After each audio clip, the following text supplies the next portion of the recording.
एक दूर दराज के जंगल के किनारे एक फकीर रहता था जो अपनी दुआ और नेक एमाल के लिए मशहूर था। वो हर रोज़ जंगल में जाकर अल्लाह की इबादत करता और जंगल के जानवरों के साथ भी मोहब्बत का बर्ताव करता था।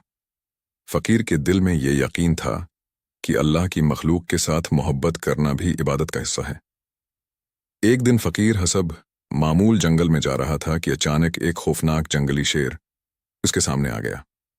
शेर बहुत भूखा और गुस्से में लग रहा था। फ़कीर के दिल में खौफ की एक लहर दौड़ गई, लेकिन उसने फौरन अपने दिल को मजबूत किया और अल्लाह का नाम लेकर शेर के सामने खड़ा हो गया। फ़कीर ने शेर से कहा, अगर तुम मुझे खाना चाहते हो तो ये तुम्हारा हक है, क्योंकि तुम एक जंगली जानवर हो, लेकिन याद हो कि तुम मुझे भी पैदा किया है और वो मेरी हिफाजत करेगा। शेर हैरत से फ़कीर को देखने लगा।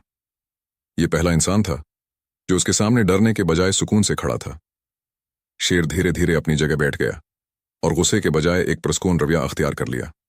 फ़कीर ने गौर किया तो देखा कि शेर के एक पंजे से खून बह रहा था। फ़कीर समझ गया कि शेर जख्मी है और इसीलिए वो ज़्यादा गुस्से में था। फ़कीर ने अल्लाह का नाम लिया और आहिस्ता आहिस्ता शेर के करीब गया।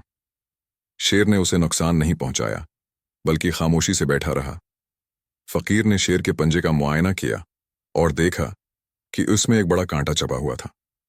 फ़कीर ने अपने पास मौजूद छोटे से चाकू की मदद से कांटे को निकाला और शेर के पंजे को छोड़ दिया। जख्म पर जड़ी बूटियों का मरहम लगा दिया। शेर ने सुकून से यह सब बर्दाश्त किया और फ़कीर के चेहरे को गौर से देखता रहा।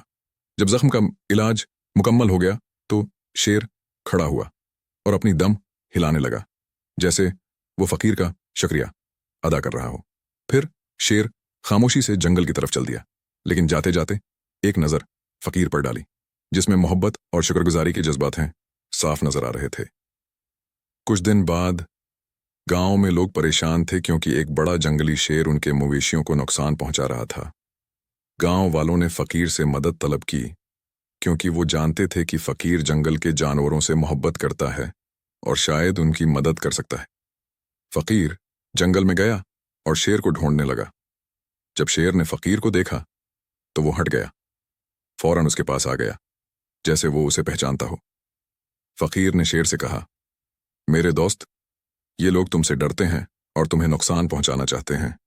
तुम उनके मवेशियों को नुकसान न पहुंचाओ ताकि तुम महफूज रह सको। शेर ने फ़कीर की बात समझी और दोबारा कभी गांव की तरफ नहीं आया।